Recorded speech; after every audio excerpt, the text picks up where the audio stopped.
Yan, Iloilo po. Yan, may mga tatanungin tayo mga kabataan ngayon. Ito yung mga kabataan na pag-asa natin to dahil boss ng kabataan to. Sir, okay lang po ba magtanong sa inyo, sir?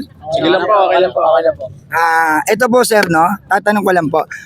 Ito po kasi, naging trending po to kahapon na ito po yung sinabi po ng ating Vice Presidente na ito pong San Juanico Bridge ay dapat po ay hindi na po maging tourist spot dahil po 2.6 kilometer lang. So ano pong opinion nyo dito na dapat daw iwag nang kilalanin itong San Juanico Bridge? Ano po opinion ninyo dito, sir?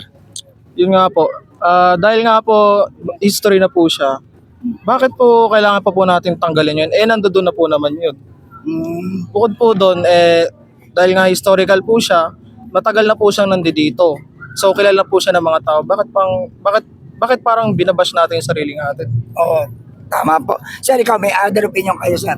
Ay, Ano dapat bang wag na natin tangkilikin ng San Juanico Bridge? Sige, para sa akin po, hindi naman po dapat na ganun kasi kumbaga naging part na nga po siya ng history tsaka andun na po siya po yung kauna-unahan nga po, di ba? Kumbaga, Nagparka na po siya sa Pilipinas, kumbaga siya po yung nagre-represent po ng Pilipinas. Tsaka bakit po natin siya tatanggalin? So, kayo, sir, sa tingin mo, sir, di ba, kahit luma na yan, kahit luma na yung San Juanico Bridge, dapat bang wag na nating pansinin yan dahil hindi ba karapat dapat na maging yan, kumbaga para sinasabi na tanggalin na lang at kalimutan na natin. Ikaw, sir? Magiging opinion ko lang po dun is, na po siya parte na po siya ng history ng Pilipinas, tsaka yung pagiging engineer natin, tsaka yung pagiging innovative natin. Kasi isipin nyo, magiging sa Samar tsaka Leyte, isipin nyo, tatawirin ng dagat, magbabarko, sobrang mahal.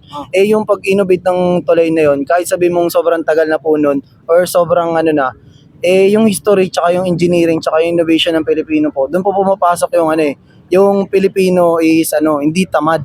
Kasi tayo mga Pinoy, kahit saan tayo dalhin field or kahit saan tayong bansa mapunta, lahat ng bansa gustong-gusto tayo kasi nga magaling tayo, masipag. Isipin mo na lang, hindi natin tatangkaligin yung sariling gawa natin.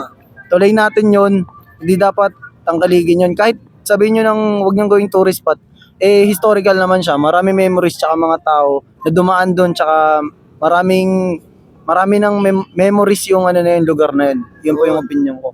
Nako, maraming salamat po. Ayan po mga kababayan ko, ang boses ng kabataan. Maraming salamat po sa inyo, sir. Sige po, thank you po. Salamat po. Thank you, sir. Thank you. Ayan po.